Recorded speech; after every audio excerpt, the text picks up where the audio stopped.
Okay,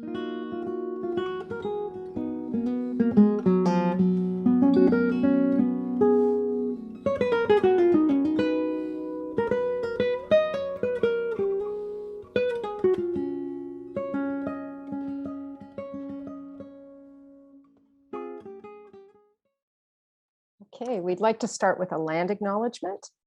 Hold on a sec. Toronto is in the Dish with One Spoon territory. The Dish with One Spoon is a treaty between the Anishinaabe, Mississaugas, and Haudenosaunee that bound them to share the territory and protect the land.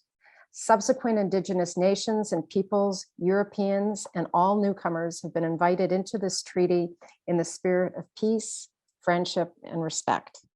Before the agenda, I just wanted to explain quickly how tonight came to be, because it's quite a wonderful partnership of a lot of exciting groups.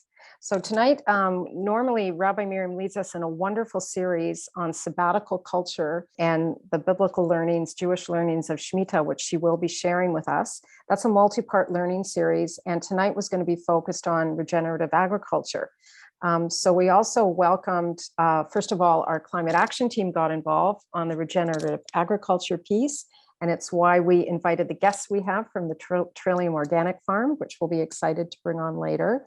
But we also partnered with the Danforth Multifaith Commons, which is having a speaker series on environmental justice. And that's the Danforth Jewish Circle, the East End United Regional Ministry of the United Church, and the Neighborhood Unitarian and Universalist Congregation. We have a partnership. When we can meet live, we meet in the building on the Danforth at Eastminster. But we're also partnering in this series, so there will be two more in this series on environmental justice, and we'll make sure everyone that came tonight gets to know about them too. So it's a wonderful partnership with people that care about our planet and one another. So quickly, the agenda. We've finished my little opening. Then we'll move on. We'll introduce Rabbi Miriam officially, and she'll talk about Shemitah. Shelly Candel is a new member of our climate action team. We're very excited for her to be here tonight, and she'll be helping to moderate, and she'll introduce us to the idea of regenerative agriculture and introduced her friends, the Jurjens family, and also their daughter Skye, Ellis, and Skye will be doing a presentation on regenerative farming. We'll have time for Q&A, and also our climate action team always ends with some take action ideas for people, and we'll close out then. So there we go. That's our agenda. We're going to start with Rabbi Miriam, and I can stop sharing my screen. Good evening, everybody. It is really a delight to see you all and to be in conversation with you together. Thank you so much, Karen and Shelly, for organizing tonight. We all had such a lovely conversation together, Martin and Skye and Chris, who's not with us, Martin's wife. But this feels like a very rich partnership, conversation, learning with and from each other. So I feel quite excited and delighted. So what is Shmitah? The Hebrew word Shemitah means sabbatical or rest. And this year in the Jewish calendar, 5782, according to Jewish counting, is a Shnat Shemitah. It's a sabbatical year. We've been, over the course of this year, we've been having a year-long exploration of what it can mean to build sabbatical culture. We've been examining the traditional Jewish mitzvot, sort of conscious, sacred Jewish action, the values, the relationships, and the inner work that are involved in and framed by ancient Jewish practices, Shemitah practices. And we've been bringing these into conversation with contemporary commitments and expressions of these very same values. So according to the Torah, the Hebrew Bible, every 7 years, the ancient Israelites were commanded regarding the land, regarding their farms, tishmitena unitashta. Let it rest and let it be. I love that phrase. Tishmitena unitashta. Let it rest and let it be. It's described as a Shabbat for the land, Shabbat, Shabbaton la'aretz, and it's a Shabbat for God. Very interesting image. Even the divine is part of this special year of resting. So every 7 years, we let the land lie fallow. Just as there's a weekly cycle in Jewish practice of 6 days of work followed by 1 day of Shabbat, a day of rest and renewal, so too there is a cycle for the earth and for our labor in relationship with it. It's a time that's designated for rest, for renewal, practiced by, in ancient practice, refraining completely for that entire year from planting, from pruning, from sowing, from engaging in any of the usual labor of sort of mass harvesting. And one radical step further, in the 7th year, the land itself and all the produce that grew wild over the course of that year was declared hefker. That word in Hebrew means ownerless. So imagine that. The farm that a farmer had been working for the course of 6 years leading up to the sabbatical year suddenly became not their farm. And everything that grew on it no longer belonged to them. In that Shmita year, human beings relinquish ownership of the land. We let it go and let it be. And in that relinquishing of ownership, it actually becomes shared by everyone. Torah states that the land will be for you for eating, not for selling, not for extraction, just for sustenance. And who is it for? The Torah gives this beautiful list. It is for you. It is for the needy among you. It is for those who work for you. It is for the stranger living among you. It is for the wild beasts. It is for the domesticated animals. All of the land's produce is yours to eat. Our ancestors were doing this work with such integrated relationship between earth and self and community and a sense of the divine, the sense that it's not all in our control, and at the same time we are partners in the movements and systems of the natural world and its beauty and mystery. And I want to hold the reverence and the intelligence of those ancestral traditions. And it's interesting that the things that I was sharing about Shmita, about this cycle of labor of the land and letting the land lie fallow, and what that also enables in terms of human experience of rest from labor. It's interesting that we don't actually know historically to what extent these practices were observed. And traditionally, they only applied in the land of Israel.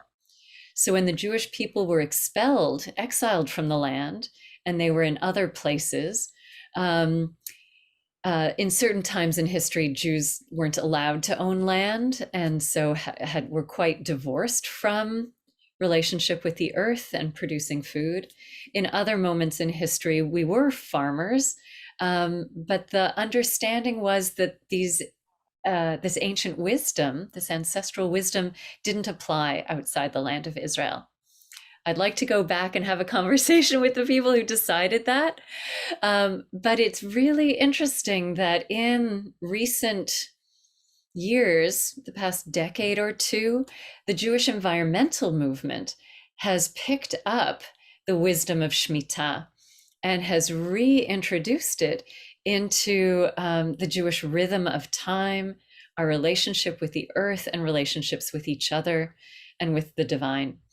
Skye, I think you put it so beautifully that these are all such intimate and interdependent relationships.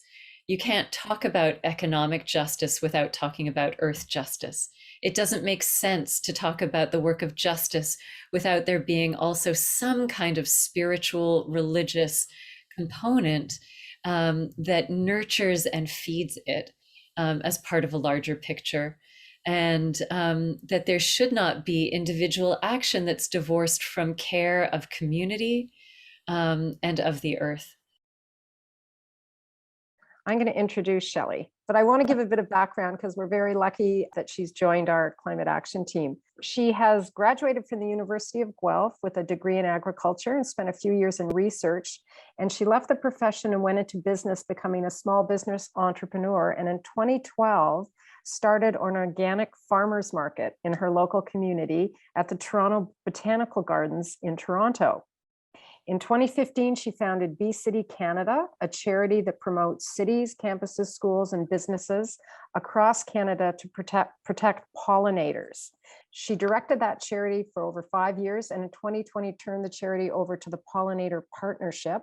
And she's currently the coordinator of education at Bee City Canada, focusing on offering free live pollinator presentations to classrooms across Canada.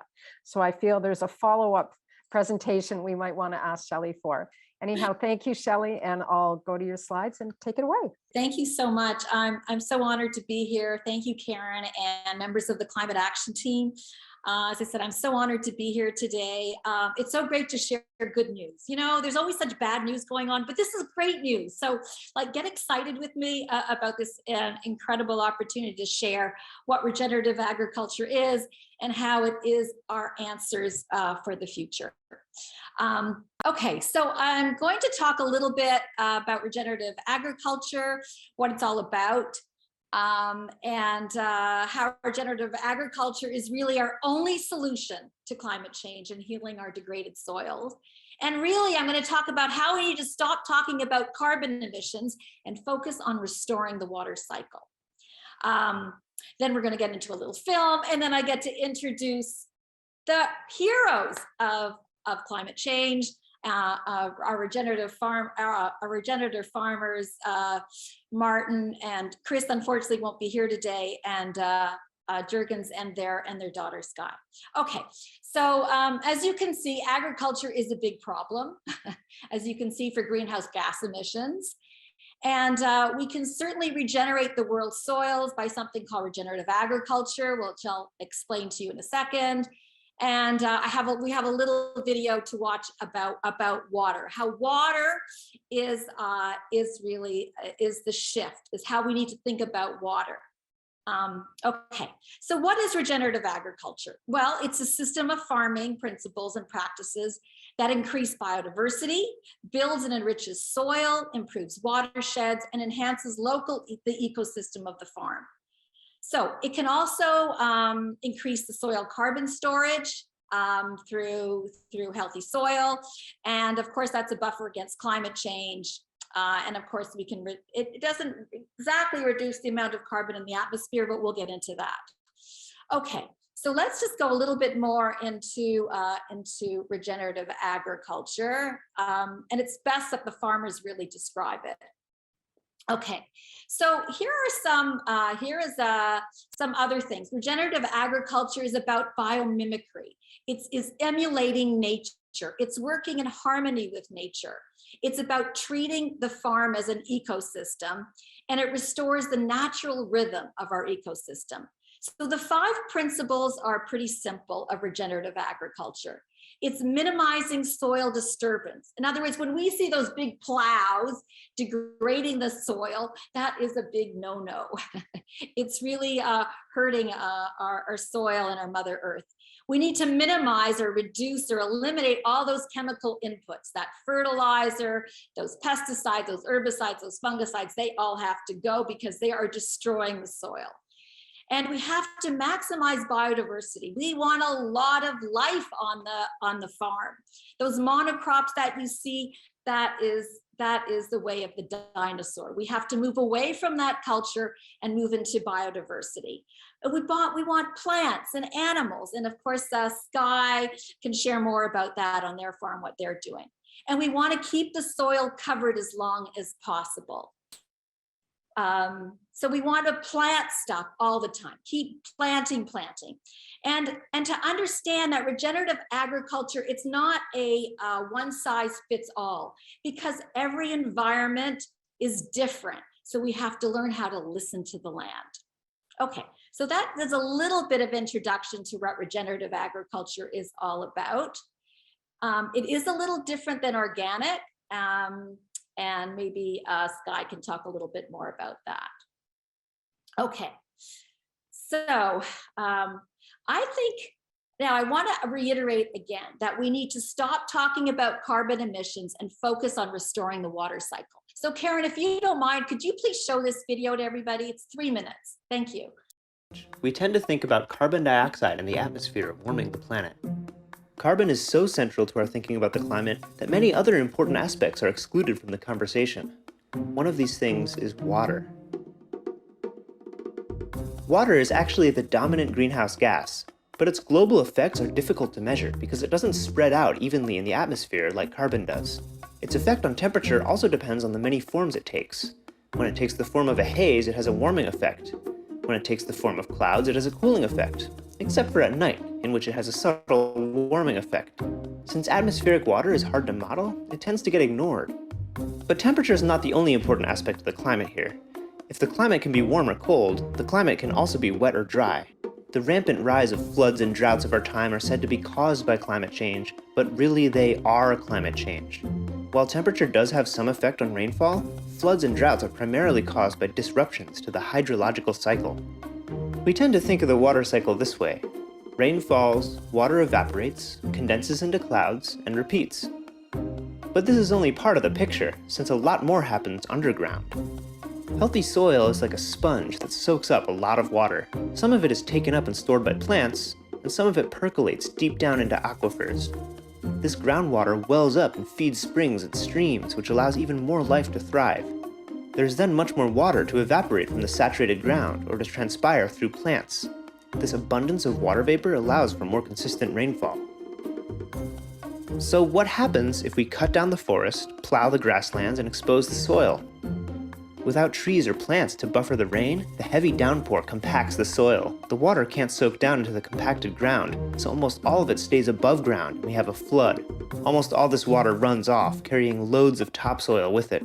And when the rain stops, the little water there is left evaporates very quickly, leaving the ground compact and dry. This lack of percolation depletes the groundwater over time, so it can't feed the streams, which dry up. Now there's no water in the land to feed rain clouds, and we have a drought. If a rainstorm does come, it just creates another flood and worsens the subsequent drought. Instead of consistent rainfall, we have a flood-drought cycle. Fortunately, it is possible to reverse this trend. There are ways to regenerate ecosystems and restore the water cycle pretty rapidly while feeding people in the process. Making subtle changes to the land's topography can slow the flow of water, allowing more of it to soak into the ground and be used by plants. Plants with deep roots help break up the compacted soil, allowing water to percolate deeper.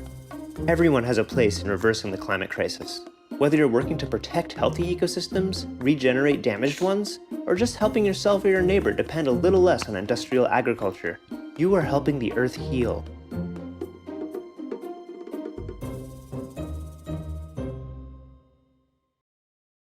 So the thing to understand here is that soil created life on this planet. That was like over 400 million years ago. It's soil. So in order to heal our earth, we have to go back to soil. The carbon in the atmosphere is a symptom of that our water cycle is out of balance. Now, how do we get this water cycle back into balance? We have to put it back into the earth, into Mother Earth where it belongs. And we do that through regenerative agriculture, through adding carbon in the soil. Organic matter. So with that in mind, it gets sort of technical, but just remember that it's water. Water is our answer, and our answer is regenerative agriculture. So I am so excited to introduce dear friends of mine and incredible farmers, Martin Jurjens and his daughter Skye. And I said, unfortunately, that Chris isn't here today. She's not feeling very well, but hopefully you'll invite us back next time. Okay, so just want to tell you how I met them. When I started this organic farmers market, I was looking for farmers, and Chris gave me a call, and she said, oh, we'd like to come to the farmers market. Would we do that? And I went, yeah, sure. You know, are you an organic farmer? And she says, well, we're not certified yet, but we're working on that. So I went to visit their farm, and sure enough, they had all these wonderful practices, no chemicals. And really, my life changed starting that farmer's market. The best thing I ever did.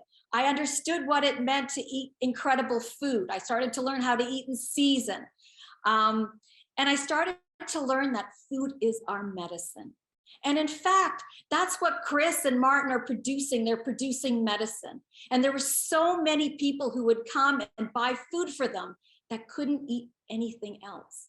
This food saved their lives. It saved their health too. So anyways, without further ado, let me introduce Martin, and then he can introduce their daughter, Skye. Thank you, Martin, for being here. Thank you very much for that introduction, Shelley. We very much appreciate that, and profuse apologies from Chris, who for not being able to be here with a migraine headache as she has. We got to meet you about 10, 11 years ago, and there's been quite a lot that's happened since then. Our farm is an organic farm. Back then, back in 2008, when we purchased it, it was not. But my wife and I were looked for a long time for the farm before we found it. And one of the things that she really wanted the farm for was for our grandchildren. And that harked back to the days when she would go to her grandmother's farm in Greece in the summers. And she wanted to give our grandchildren the same kind of experience. It was very important to us that the farm be organic. And we looked for particular things and particular features of a farm in order to be able to do that. And one of the things we wanted on the farm was a lot of forest. The other thing we wanted was good water in it. We wanted some wetlands, and we wanted, of course, an area to be able to grow crops in as well. But when we acquired it, the land was, as I was saying, conventional. And we had to use it organically, strictly organically, really for 5 years before we were able to get certification for organics.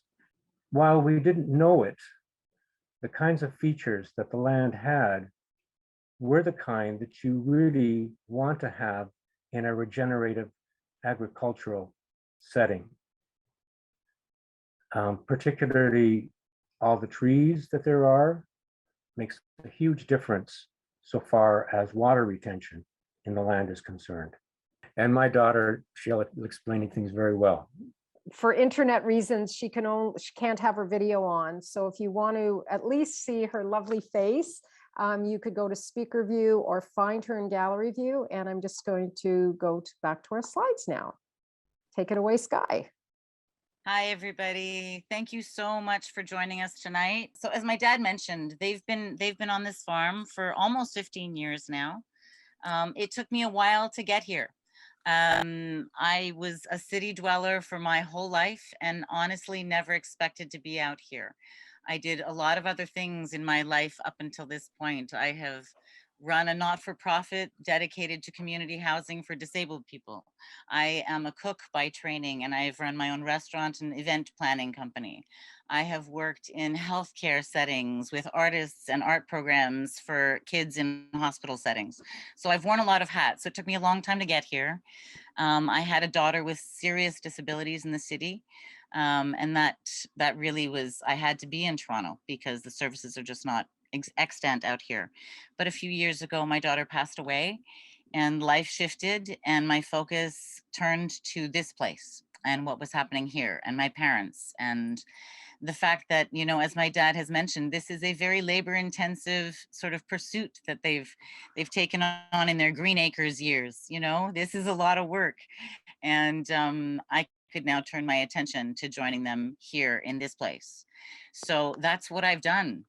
I've come back to this piece of land, which is absolutely beautiful. And hopefully, I know we're in a strange moment with COVID and all right now, but we would love to welcome you. We're hoping to host events in the future to show you exactly what we are doing now, because it is now the next level.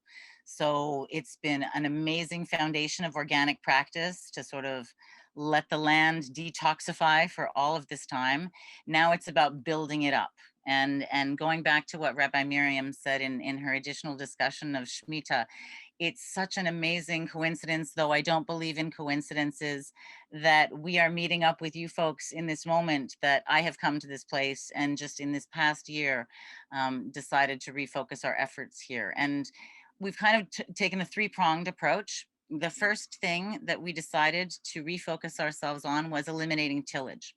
As my dad alluded to, it was an old tobacco farm, though hadn't been used for that for a very long time. But that image on the left there, you know, that wasn't from our farm. It's just a stock image of tillage, but that is what it looks like when the fields on farms in our area get tilled up in the spring. It's like dust storms. I can't even tell you. It's like the Dust Bowl in the 30s. That was a man-made disaster. And it will happen again if we don't take care of our soils. And this is the very typical way that you see conventional farms in this area tilling their soil twice a year. Oftentimes you'll see this happening. We decided a year ago that wasn't going to happen. So we covered our back 40 with cover crops that would fix nutrients that we needed in the soil. We did chemical analysis to see what was missing. I spent a lot of time just watching the land and, you know, talking to my dad about where's the water? Where does it go? Where does it like to go? Where does it want to be? Where do we need it? You know? So we covered the back 40, eliminated the tillage entirely.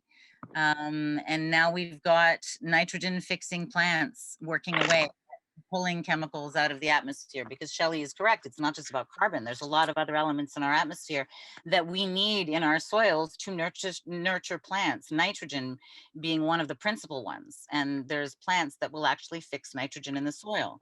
So we planted a lot of those in the back 40 and covered all of that entirely and eliminated tillage from our process. So that was first. The second, one of the benefits to doing that, apart from just allowing the plants to do their work at rebuilding soil, is it gives us a new place for our animals to pasture. As Rabbi Miriam was talking about, you know, sharing the nutrition that comes from the land and the benefit that comes from the land with all creatures is coincidentally a big part of what we've started doing here. You know, we've always allowed our chickens outside, but now we've got more livestock. We've increased sort of the numbers and the amount of pasture area that they have access to. So it will further regenerate the soil because animal presence on it, obviously you've got the scratching and the pecking that they do, where they gently are kind of moving things around. They eat a lot of the weeds, which are very beneficial to them. They eat the insects, which are very beneficial to them. And they leave their manure behind, which is very convenient for us because it helps regenerate the soil that much faster, which is just, you know, that's really the whole project here, as Shelly was alluding to. We can actually help reestablish more healthy ecosystems that will nourish not only the humans, but other creatures in our environment. As my dad was saying, we have a lot of wildlife on the farm.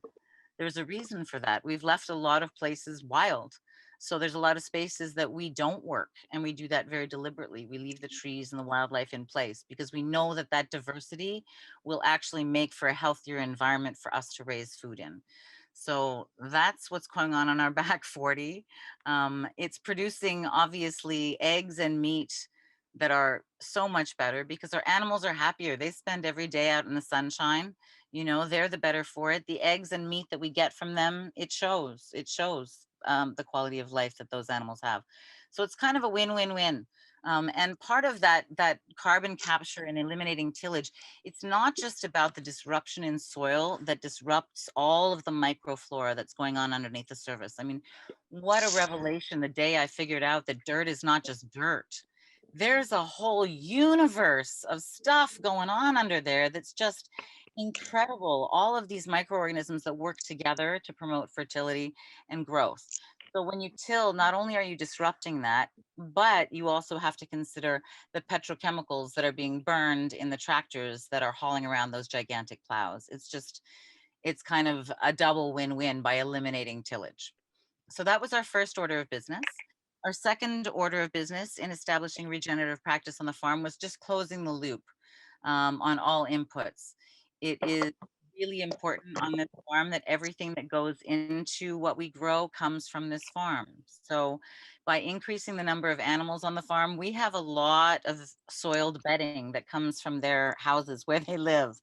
They're really generous that way.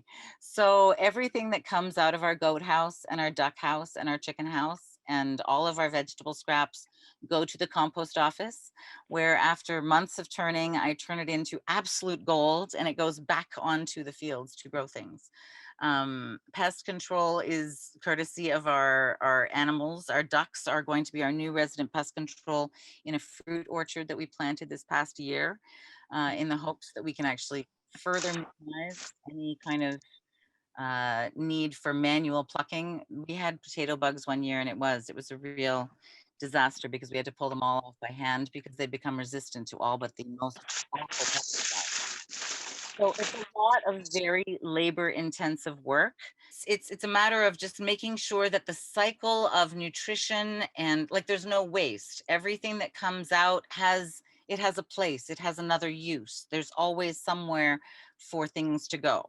And there's less of a need to pull things from off of the farm, you know, and a lot of that has been well established practice through the organics, but this is just about next leveling it by putting the animals on the pasture and actually letting them self-fertilize. One of the new things that we have started doing on the farm, I did a lot of research in coming to this, and I just sort of paid attention to what we had here. What were our resources?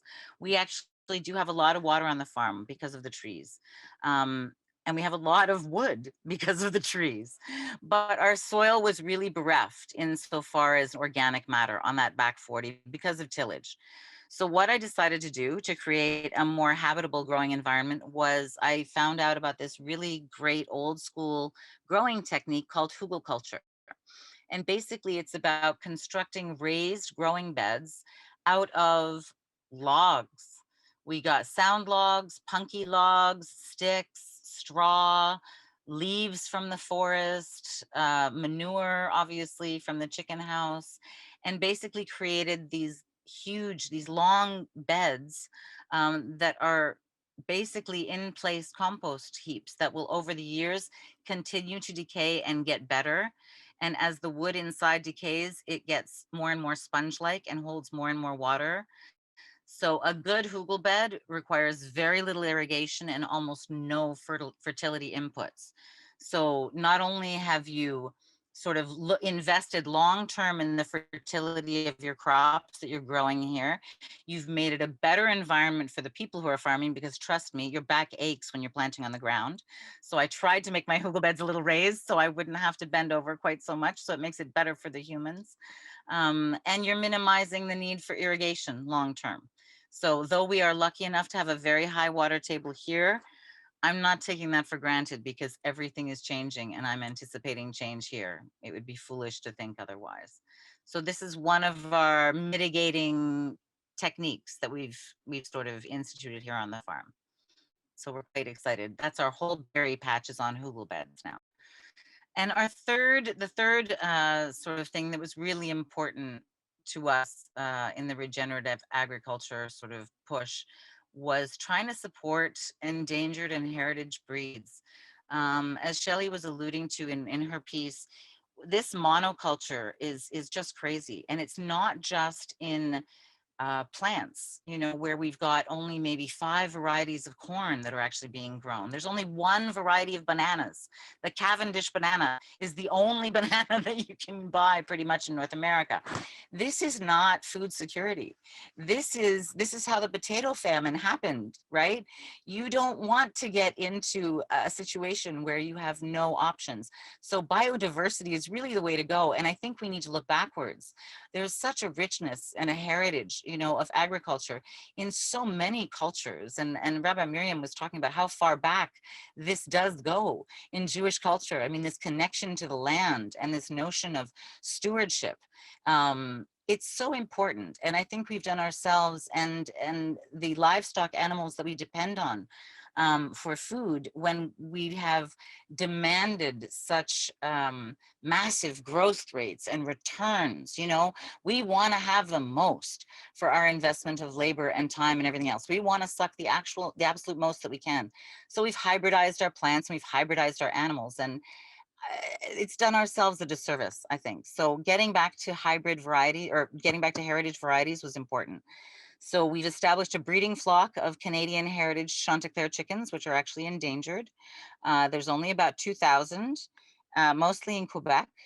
So we have a little breeding flock, and this is the first year that we will be producing them for meat, which is very exciting, because most of the, actually 99% of the chicken that you can buy in Ontario is one particular breed of chicken.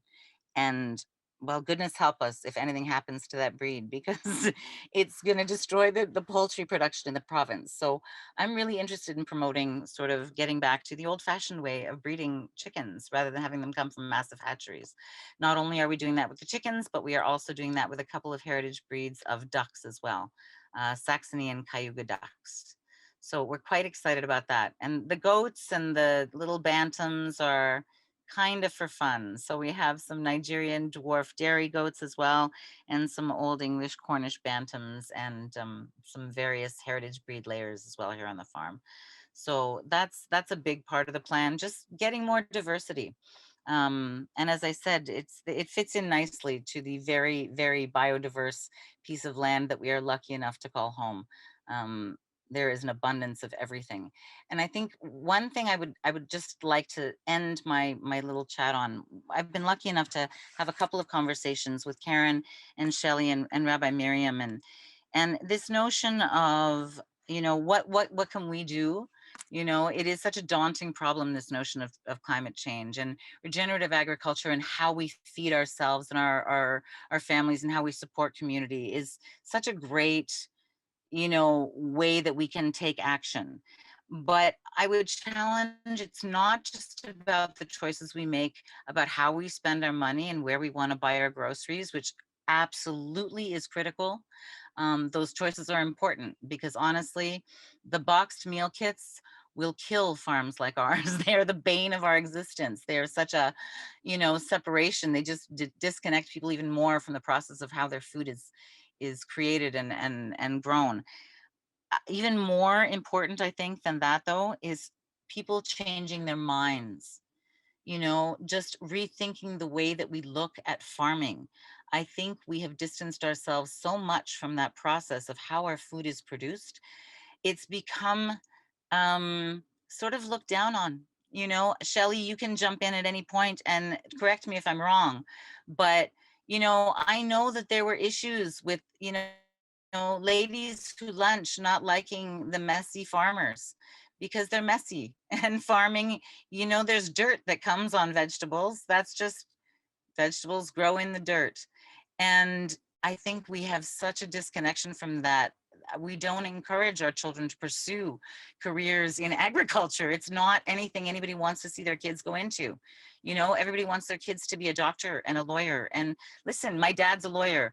This was not my first stop on my career train either. I came to this at a later time in my life. But what I have come to understand, because of the path that my life took to bring me here, you know, this is part of a bigger picture. This is part of social justice. This is part of equity.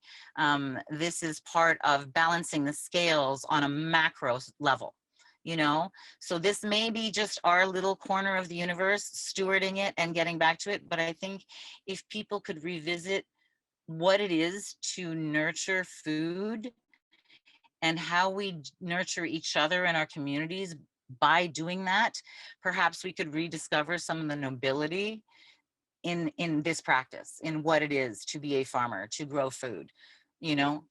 So I would encourage people to just pause and maybe change your mind a little bit. Well, we certainly want to bring you back for questions. That was so wonderful. And I think it's a great segue back to Rabbi Miriam, if that's okay with you, Rabbi Miriam. So inspiring listening both to you, Martin, and to Skye, and hearing about these practices. And I was thinking, Skye, as you were talking about Hugelkultur, and thinking about the ancient Jewish practices of Shmita, there is such a return to ancestral wisdom. So I just want to sort of pick up and sort of lift up and echo these different pieces. And I find it very exciting that in the Jewish world, these Shmita teachings are being engaged in a whole host of ways. And how beautiful to hear the hands in the earth experience that Martin and Skye, that you're sharing with us. That was wonderful. Thank you so much, Rabbi Miriam. I think people are going to be happy to ask lots of questions. Shelly is going to help us by moderating questions, so we can now open it up and have a conversation with more people and continue the richness of this discussion. Bob has his hand raised. Yes. Bob, why don't you unmute? There we go. So first of all, I've not heard of climate change talked about in terms of the water cycle before. So this was enlightening for me. I'm just wondering, since I'm wondering if you are doing this on your own, or whether there's any kind of government help or subsidized help for people who are farming in an ecological way like this. And if not, what would be the path to getting something going like that? You know, thank you so much for the question, Bob. I've actually had occasion to explore recently because yes, coming here, okay, life turned and I was able to, you know, invest some of my personal, well, all of my personal savings. But in the process of doing this, I have been looking, you know, for these legendary government grants. Oh yeah, there's grants for soil remediation. Yeah, I haven't found any of those grants. I'll tell you, I've reached out to government officials at the provincial and federal level. I'm hard pressed to get a call back from anybody, let alone pointing in the right direction for funding. So the short answer to your question, no, not really much. We're kind of caught in a difficult position because we're very small. There has been an increasing trend. I sent I think a link to Karen when we were actually just talking about this, and I have one on the website about concentration of farmland just in Canada, which is just in the last 20 years has been really, really extraordinary. The number of small farmers in Canada is microscopic at this point. The farmland in Canada, particularly in the prairie provinces, obviously out there the farms are that much bigger, but they're held by a very, very small number of people. And again, that doesn't for a really secure food system. When those giants shut down, we've seen that in COVID, you know, when you got giant meat packing plant, for example, where the whole thing gets shut down for COVID or an E. coli outbreak or listeria or whatever the case may be. You know, the Eastern Seaboard doesn't have meat all of a sudden. You know, it's a problem. So I think overall the move away from that and towards smaller farms is a positive one, but unfortunately politically so far there's not a lot of voices at the table, enough anyway, that there's been any meaningful support financially from the government, especially through COVID, frankly. Yeah, I can basically echo that. But one thing that the government does do for farmers is for the property taxes, you would be taxed at half the rate that the municipal taxes would be so far as your farm is concerned. So that is a bit of a break, but I think that is the only break that I can think of over the years that we've been here. We haven't gotten any grants or anything even being offered by way of grants so far as the farming itself is concerned, and specifically for organic farming. I'd just like to add something to what you were about the water cycle and how you weren't aware of that. I think you have to understand what causes heat. You know, what causes heat dynamics of the planet, and understand that 71% of this planet is water. And it was really the soil that establishes water and not the other way around. Like first came soil and then came this water cycle. So water regulates 95% of the heat dynamic, whereas the carbon is 4%, right? But we're spending all of our attention, as I said, on CO2, on the carbon that's stored in CO2 in the atmosphere, but really it's the water. So when you add organic matter to the soil, more carbon to the soil, That allows the soil to be healthy, to act like a sponge. And Skye was using that word sponge. And that is a huge, important concept to understand in your own mind, that the soil needs to be a sponge for water. So all these droughts and floodings and everything that's happening around the world, as we witness every day, write another story, nobody's talking about how to mitigate this. But now you guys know, so make sure you share this as well with others. So the other thing too is that people think it's the big farms that are feeding the world. That's not true. It's the small farmers that are feeding the world. 70% of the food we have on this planet comes from small little farms, whereas the whole land of agricultural land use is 70% owned by the big corporations, these monocrops, but they're not producing food for us. It's those little farmers. So just like you said, Skye, we have to promote this. Do you know how difficult it is for a farmer to buy, for a young person to buy farmland? Why is that? I mean, why is that we're not encouraging more farmers to come on the crop? Why is that? The average age of farmers is over 60 in Ontario. Suicide is up in Canada, farmer in the United States, and in India, it's a crisis. So yes, we have to also consider this and understand this. So we need policy. Without question, we need government intervention. We need governments to help with policies and offer grants and subsidies and stuff like that. But this is just not happening. And just to reiterate something that I mentioned in my piece, Shelly, I think people need to relook at food as a vocation, as somewhere where it, you know, they're happy to encourage their kids to go into this. We really need to get away and divorce ourselves from this notion of somehow everybody has to have a PhD and a corporate job with a corner office. This is not serving the planet well. We can't all do that.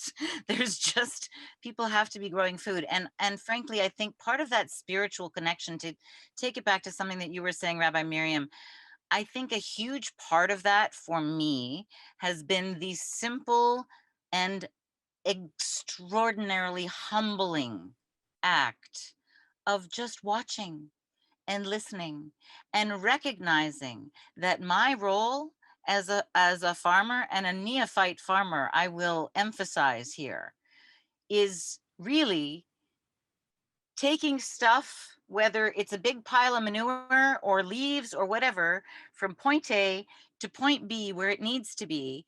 And then all of the magic that's happening on is wildly beyond my control as a human. It is happening. That magic is microscopic, and that's the real mystery that you were kind of alluding to, and that is the spiritual component, and that is the humbling piece, and that's what I wish would inspire some passion for a new generation of people to come out here and do this, because it is hard work, but wow, rewarding. I see there's another question maybe from Sharon. Would you like to unmute? Hi, this is for either Shelly or Skye. Are there any practices that you can suggest for those of us who grow our own vegetables in the summer in the city? I rent a couple of allotment gardens from the city and grow most of my own vegetables in the summer. What are some sustainable practices that you could suggest for, it's mostly raised beds. It's kind of hard to plant winter wheat or any other nitrogen producing plant in allotment gardens. You need to make sure that your soil is good. That's the first and main thing. And so far as starting to do that, you can do a number of things. You can get a soil test done of the soil that you have to see what may be necessary for it. Or you can get soil that is enriched and that is specifically intended for gardens. I would buy organic soil and use that, you know, for your garden.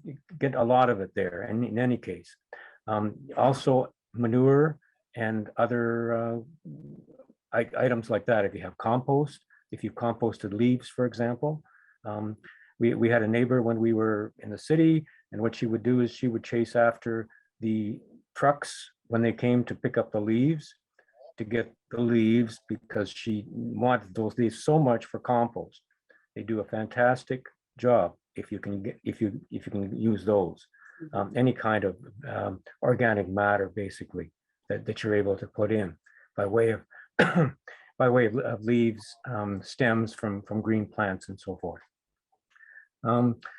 You're kind of pay attention to what you're doing so far as planting and the seeds, the instructions so far as those are concerned, and watering and so forth.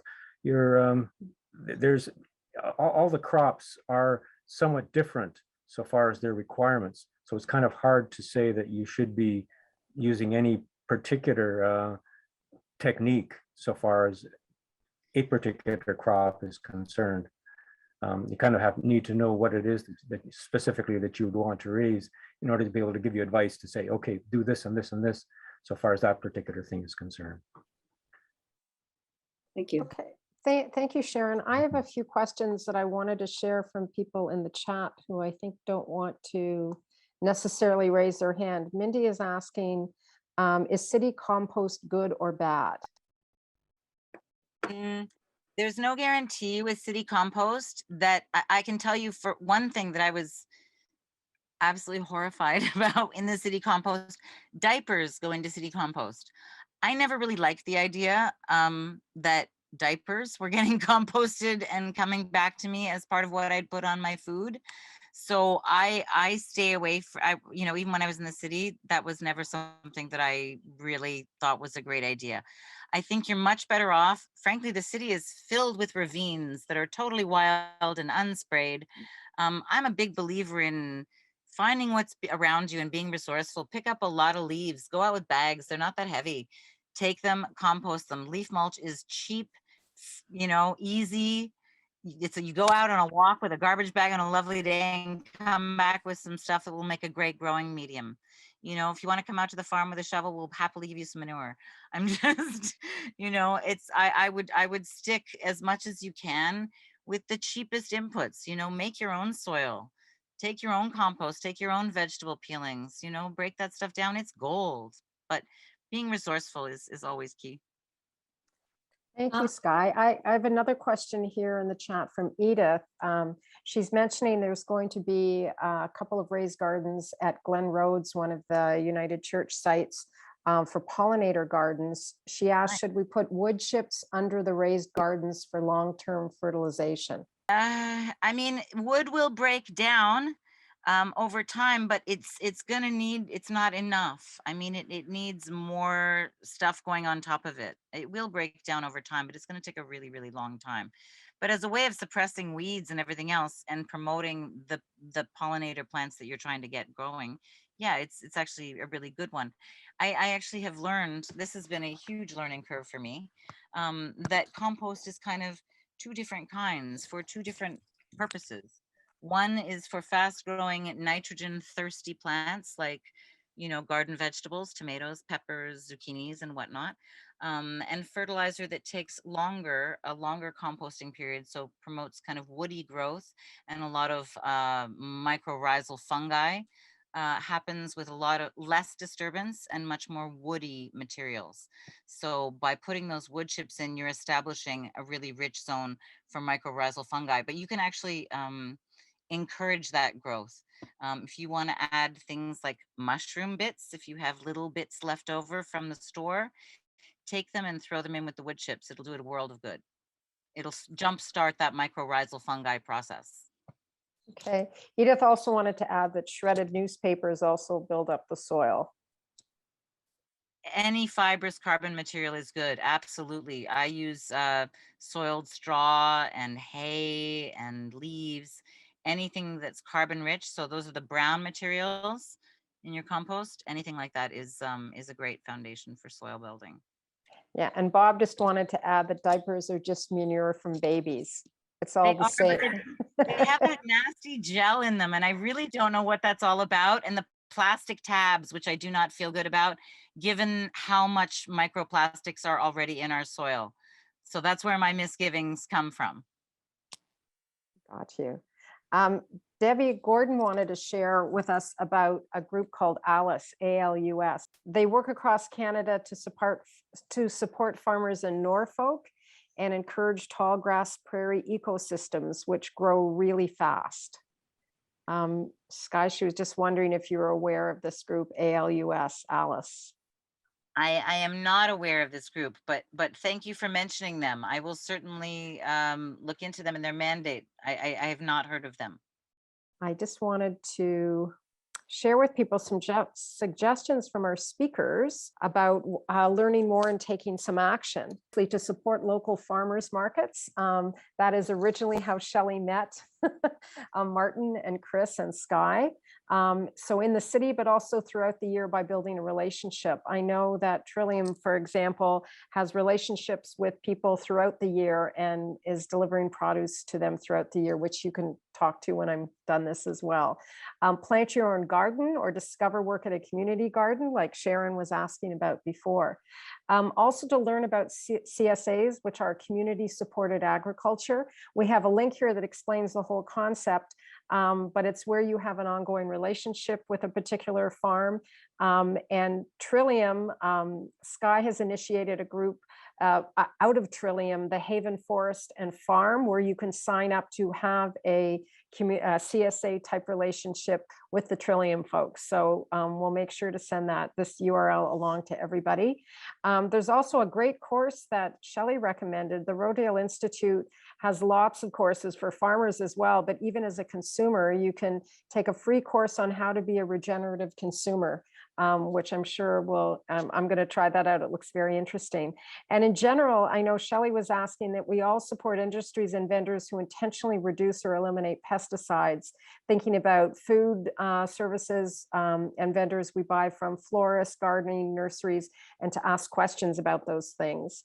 Also, we'll recommend in the emails inviting everyone. Kiss the Ground is a film a lot of people know about that introduces a lot of the concepts around regenerative agriculture. Fantastic Fungi also talks about all of the microbes and everything in the soil that is so amazing. These are on Netflix. Breaking Barriers is another one that kind of looks at the big picture of climate change and all the other forces that we as a human species are pushing the earth. And then there's also a link to, if you want to rewatch the water paradigm video that we looked at. One last thing for those thinking about individual action is a campaign out of the UK. If you go to takethejump.org, they have a lot of ways to encourage people to do individual behavior shifts, all about reducing our carbon footprint, but also to repair the world. And I think it was Skye that was talking, or all of our speakers were talking about our individual action, also in terms of supporting community. We're not alone in this. Does anyone else want to unmute, ask a question or a comment before we wind up? We've still got a few moments. Great presentation from everyone, from the theological to the get your hands in the dirt. I loved it. I have a feeling, I grew up in Norfolk County in Waterford, and I have a feeling that Trillium Farm is not like the neighboring farms. Talk about what the neighbors say or ask when you get talking at the store or the farm, the farm lane or wherever you meet with them. Is the conversation developing? What's that like around you? Okay. Well, where we are, we are of course an organic farm, certified organic, but the neighbor that would be kind of kitty corners to where we are is also certified organic. He, in fact, is the one that kind of explained to us what we needed to do so far as certification was concerned, and helped us with getting certified in the first place. The people next door to us that are west of us, they primarily raise asparagus and some other vegetables, peppers and so forth, but their big crop is asparagus. To the east of us is property that's owned by the Nature Conservancy of Canada, and it is fallow land. past them is one of our best friends, a neighbor, and he has ginseng that's being raised on his farm, about 3 kilometers of conservation lands. In Ascend, we get so we don't get a lot of action so far as people are concerned. So far as other kind of approaches are concerned, people kind of accept what we're doing, but it's fairly common as well to have organic agriculture being done in the area. Specifically, Aylmer has an area where there's Amish, a large Amish community there, and they essentially do things organically. You know, they work with horses. They use, of course, horse manure. They have one fellow has water buffalo, others have sheep, and so forth. So by and large, they're going to be self-sufficient to a great extent with regards to the way that they approach things. So you get quite a bit of variety. So insofar as the farmers, at least in our area, are concerned. I believe in Waterford as well. There's an organic farmer too that I'm aware of, and he has pretty extensive holdings, raises cabbage and so forth. But in any event, that's my take on it from here. Just to add to what my dad was saying, we are definitely, though, you're correct. Your memory of Norfolk is not in any way off. We are in the vast minority. And I will tell you that the back 40, there are 2 brothers that were renting it because my parents, it's 80 acres is too much, you know, has been for a while. And when I told them, well, my dad told them first that they were not going to be able to rent it, you know, that we were stopping plowing it and we were just going to let it, you know, lie fallow. And I had occasion to see one of the brothers one day, and he said to me, he was incredulous, and he said, "Are you really not going to let us have that land next year? Like, you know?" And I said, "No, we're really not. You've seen that soil. It needs to rest. You know that as well as I do. It's bereft of any nutrition back there. It needs some rest." And he said to me, he's like, "You know, I can't figure it. Why did your parents buy this piece of land anyway? Because they could be pulling so much more off of this land than they ever have." And I just kind of looked at him. I was like, you know, in my mind, I'm like, "Buddy, you're completely missing the point. That's not why they bought this land." And what I did say to him verbally was like, my parents just fell in love with this land and just, this is where they want to be. So it's kind of as simple as that. But it is a little bit boggling for some of the folks around us.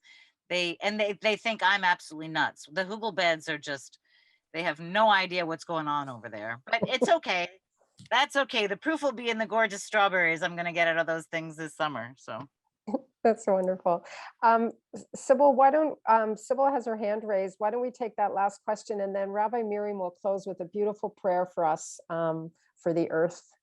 But Sybil, why don't you ask your question? I guess this is for Shelly or whoever wants to take it, but I'm a little confused. You said that 70% of the food is, or the majority of the food that people actually eat is produced by small farms. So what's going on with all this land that's being tilled with these big machines? What's growing there and what do they do with it? Most of it is used to feed animals. The animals aren't grazing. The animals are in feedlots. So this land is used to feed these animals because meat is so cheap. Because there's subsidies on corn, you know, GMO corn, GMO soy. This is what this whole province is full of. It's full of pesticides, degraded soil. This is a crisis around the world, degraded soil.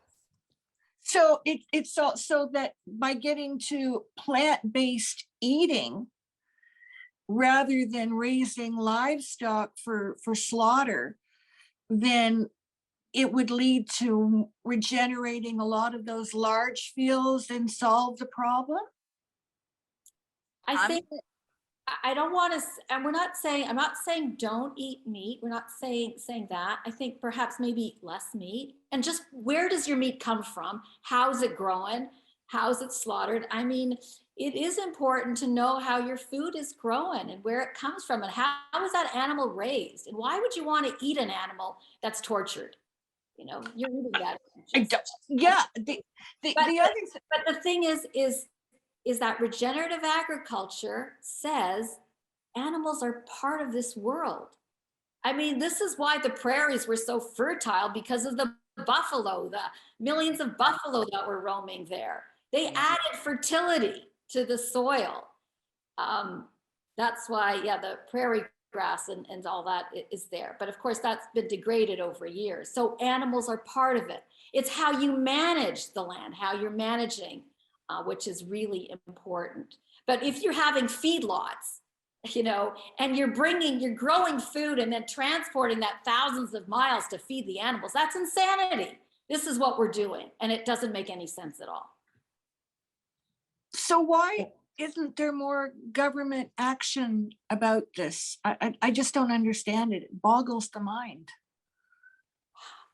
I think we need a part two. I think we need a part two. I'd like to just interrupt there and say lots of food for thought, Sybil. I'm just aware of the time, and I would love to turn it back to Rabbi Miriam. And also thank all of our speakers and everyone else for being here tonight. Thank you so much for the opportunity to be here and to express what we do as well. Thank you. Thank you, Martin. Thank you. I want to end with a prayer poem by poet Joy Harjo, an indigenous American poet of the Muskogee Nation. And let's let this be compost for our hearts and souls. To pray, you open your whole self, to sky, to earth, to sun, to moon, to one whole voice that is you. And know there is more that you can't see, can't hear, can't know, except in moments steadily growing, and in languages that aren't always sound, but other circles of motion. Like eagle that Sunday morning over Salt River, circles in blue sky, in wind, swept our hearts clean with sacred wings.